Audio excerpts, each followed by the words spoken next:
Hey guys, it's me again, Eric here at Mountaintop 9, and tonight I want to talk about the classic Black Sabbath album, Sabotage. Now, I gotta tell you right up front, if I had to pick my all-time favorite Ozzy-fronted Sabbath album, I would probably have to pick Sabotage.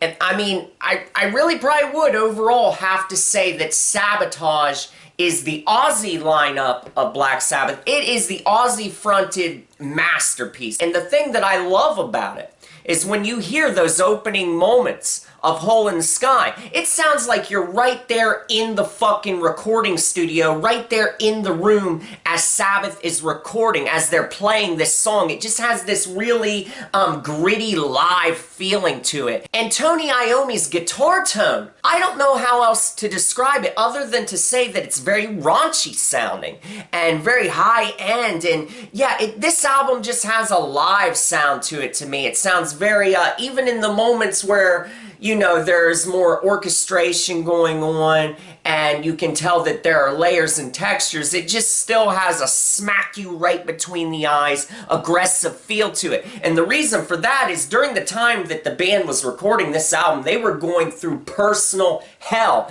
They had former management, you know, their former manager was suing them. Sabbath really felt at the time like they were only recording albums and touring just so they could pay their fucking lawyers, because there were always court battles going on. So it was a very stressful time for the band, and as usual, you of course had the drug-fueled haze that they were always immersed in. The band were always doing drugs, always drinking, always living the rock star lifestyle of pure, you know, decadence. So you had all that shit going on, and then on top of it, you had all of the legal proceedings that were weighing the band down. So the band felt very angry at this time, and Tony Iommi and the rest of the band have said that that really lent itself to the sound of the finished album. Tony Iommi was in the mood to do more of a straight-ahead rock direction. He wanted to rock harder on this album than they did on Sabbath Bloody Sabbath, because let's face it, when you listen to Sabbath Bloody Sabbath, other than the opening track, you know, the title cut, which is a heavy metal masterpiece, it's just a doomy, very evil at times sounding song. Well, besides that, and then you have some moments like Killing Yourself to Live, other than that, Sabbath Bloody Sabbath was a little bit on the lighter side. I mean, songs like Looking for Today and Spiral Architect, those are not down in the dirt, stone cold, hard rockin', you know, Sabbath style, you know, metal. They just aren't. They're not aggressive. Those songs, they have more of a sense of grandeur about them, especially a track like Spiral Architect. You know, Tony Iommi was really trying to branch out a bit more on Sabbath Bloody Sabbath and show some other sides of the band. Well, on this album, on Sabotage, he really wanted to just go straight ahead and be more fucking aggressive. So that's what the band did. And when Hole in the Sky comes on, like I said, you feel like you're right there in the room with the band. It's just such a primal sound. That riff is catchy as all hell, and the vocals from Ozzy on this song and on the rest of the album are just breathtaking. I mean, I'll never tell you that Ozzy was the greatest singer that Black Sabbath ever had. I'll never say that, because in my heart, I feel like Ronnie James Dio and Tony Martin were both better in that category. As far as vocal capability, those two run rings around Ozzy. But I will tell you what, I give credit where credit's due. Ozzy sounds phenomenal on this album. He just wails like a banshee. He's hitting high notes and delivering some really bluesy style phrasing, and just puts on a really magical show on this album. And there are some classic lines on this song, on Hole in the Sky, when he's saying stuff like living free because the rent's never due. Hole in the Sky is a standout milestone as far as Sabbath tracks are concerned. You want to listen to a track that's often overlooked, Hole in the Sky right up there, man. This is one of those songs, it's just a breathtaking Sabbath classic. And then you get to the next thing, which is this little instrumental thing called Don't Start Too Late. And the song title itself for Don't Start Too Late, that just is a little inside joke between the band and the recording engineer, because I guess oftentimes the band would start playing before he would hit record. So that would probably piss him off. He'd be like, what are you guys doing? I haven't even hit record yet and you're already fucking playing. So that's where that title comes from. It's just a little inside joke. But then once you get past that, that's like the calm before the storm. Even though those little, those fast-picked, clean notes that Tony Iommi's playing, they sound kind of sinister. It's almost like a storm is brewing. And sure enough, once you get past Don't Start Too Late, you get the mammoth, heavy metal classic. It's proto-thrash, people have often even said. And it's a classic called Symptom of the Universe. And that crunchy, aggressive riff will plow right through your fucking brain. It's one of those riffs, it's an all-time Tony Iommi classic. And then the banshee wailing from Ozzy over this, you know, take me through the centuries, through supersonic years. Just classic line after classic line. This is Geezer Butler at his poetic best on this song. And one of my favorite lines in this song is the part where Ozzy says, take my hand, my child of love, come step inside my tears. Swim the magic ocean, I've been crying all these years. I fucking love that part. That is, like I said just a second ago, that is Geezer Butler at his poetic best, and it's just so, it almost has this sarcastic feeling to it, you know, it's a cynical, jaded feeling, and that very much reflects what the band was going through at the time, because even though they were having all this success and all this decadence, there was just all this fucking anguish going on at the same time, because they had so many other troubles. Alright, that were plaguing the band. And it's further reflected later on in this song. Then you go from being this full-on proto-thrash type of approach, Iommi's just wailing away with all this gritty guitar playing, but then you get this more bouncy type section at the end where it's kind of it sounds like the band is chilling out of Woodstock or something, you know, and Ozzy's singing stuff like, take my hand and we'll go riding to the sunshine up above, finding happiness together, all this kind of stuff. I feel like it's a really interesting counterpoint to the whole first part of the song, because that is so doom-filled and foreboding, and then you get this really sappy sounding stuff here at the end. And I've always felt like, yeah, there's kind of a sarcasm to this. Now, the next song is called Megalomania. And I remember when I was a kid and I saw that song title, I had no clue what megalomania meant. I remember seeing in interviews with, I think it was Geezer Butler on, it was probably the Black Sabbath Story Volume 1, you know, that VHS that came out, you know, back in the day. You know, Geezer Butler said in that when he had written Paranoid, that no one knew what the hell paranoid meant. Which is kind of funny, because paranoid is such a common word now. Everyone knows what that fucking word means nowadays. Megalomania. Now there's a word that you never hear used in popular phrasing. You don't hear people running around saying megalomania. Now, of course, if you look it up, obviously it goes very well. It perfectly spells out what the song is about, because this song is all about someone who is in a heightened state of delusion, where they think they are omnipotent. Delusions of grandeur, where they're all powerful. Well, that's what this song's all about. It's about someone who's really deluded and in this heightened state. And along with it, there's just the song, musically, what Tony Iommi does on this song, it just embodies darkness and anguish, the notes that he plays on here. There is a great live version of this song back when they played it live, and I love the way Iommi sounds live on this song, because you get to hear his guitar notes during these opening verse sections. You can hear the notes that he plays on his guitar much more clearly, and they are just so filled with anguish. And then the way Ozzy's vocals come in, you know, that echo effect. So I just love it. From top to bottom, you've got great vocals on here from Ozzy. And then when you get to that raunchy section, when everything picks up, when Iommi crashes right through a fucking pane glass window with that earth-shattering riff, and you know the chugging riff that I'm talking about.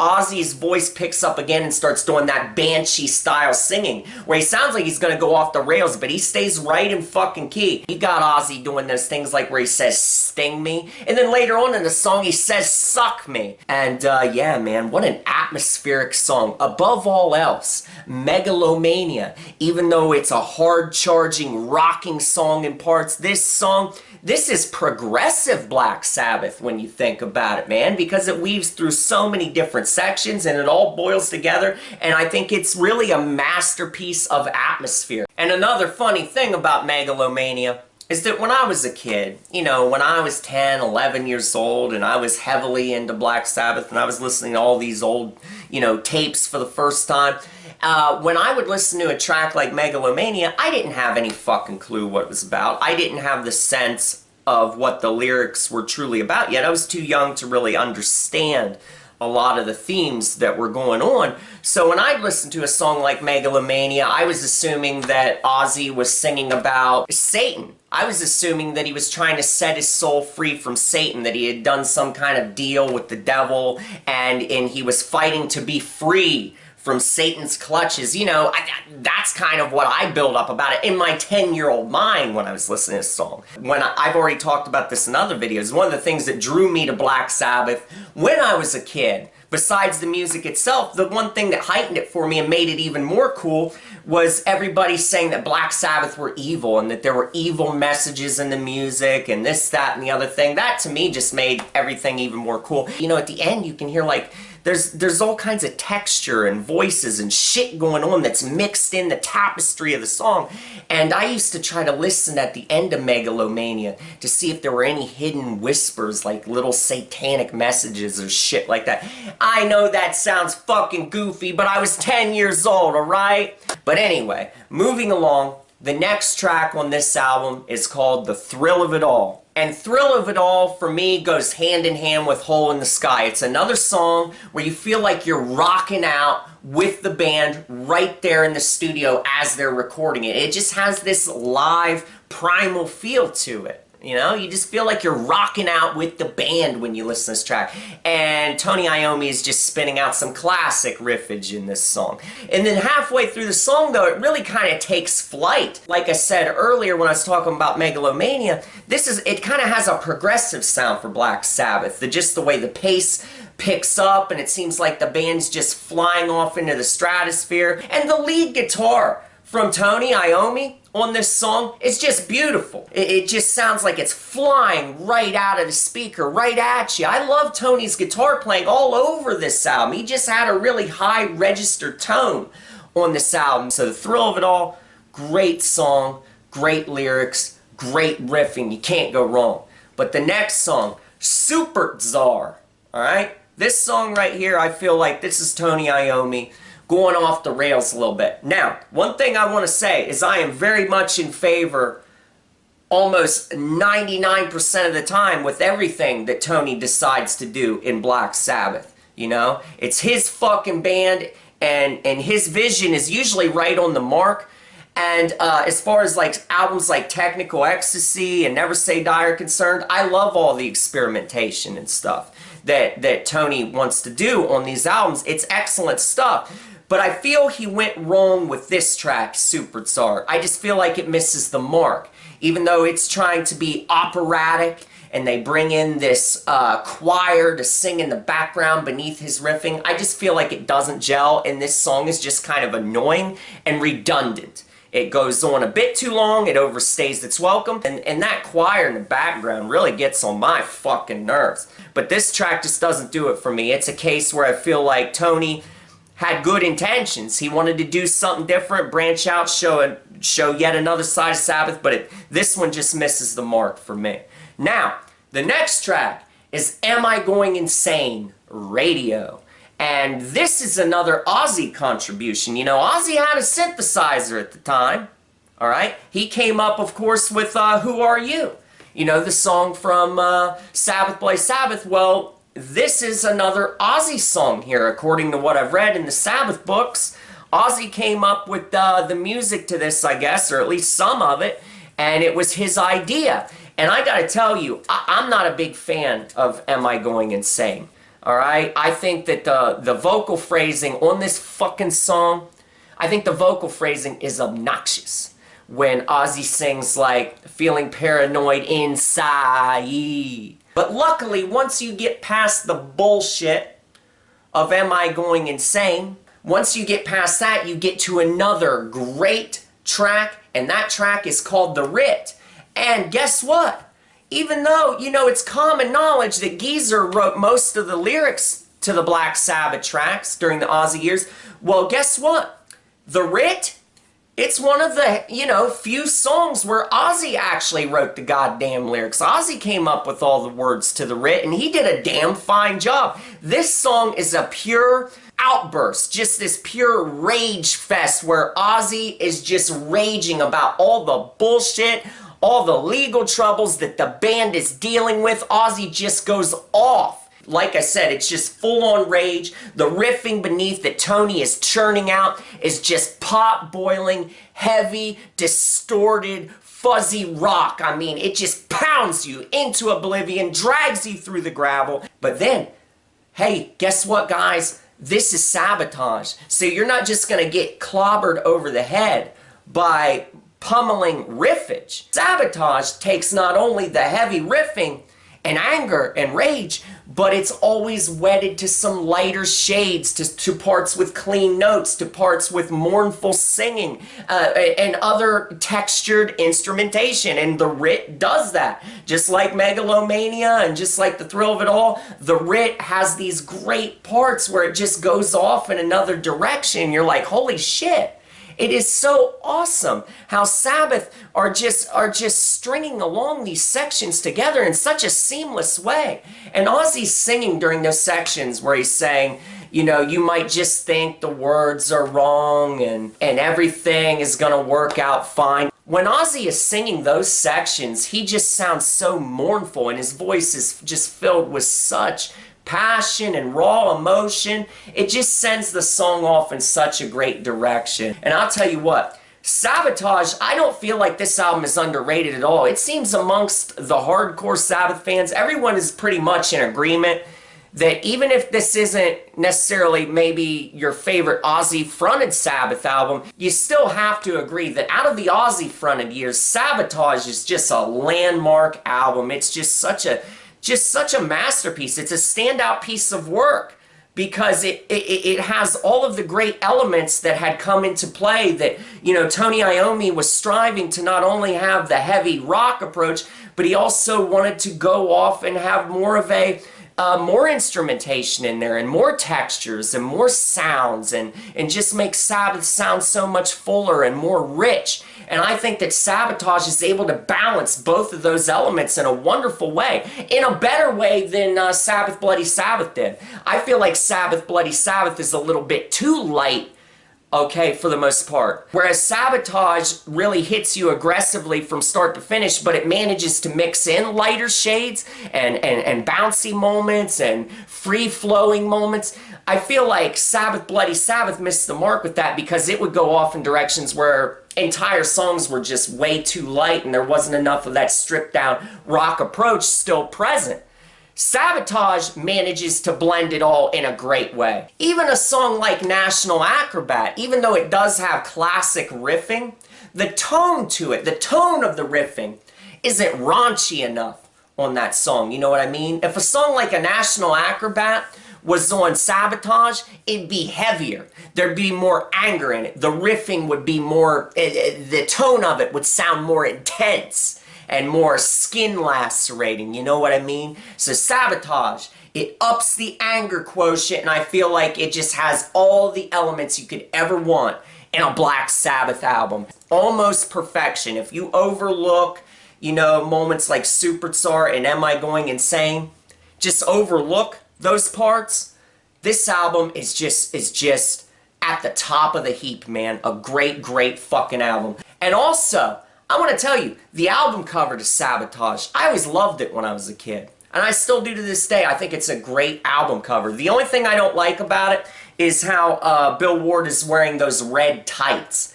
I hate that. What the hell? I mean, they're coming up over his stomach, and it looks like he has a pregnant stomach, for Christ's sake. It looks like Bill Ward is 8 months pregnant, and he's in this final trimester, and he's going to be giving birth soon. That's the only thing I don't like about the cover. Other than that, I think it's cool as fuck how the band members are just standing, and while Tony's sitting down, but you know, they're just chilling in front of this big mirror. I don't know, there's something about it. It's something very decadent and very 70s rock star-esque. I just like it. But anyway, guys, enough of me rambling. Let me know in the comment section what your favorite stuff is from Sabotage.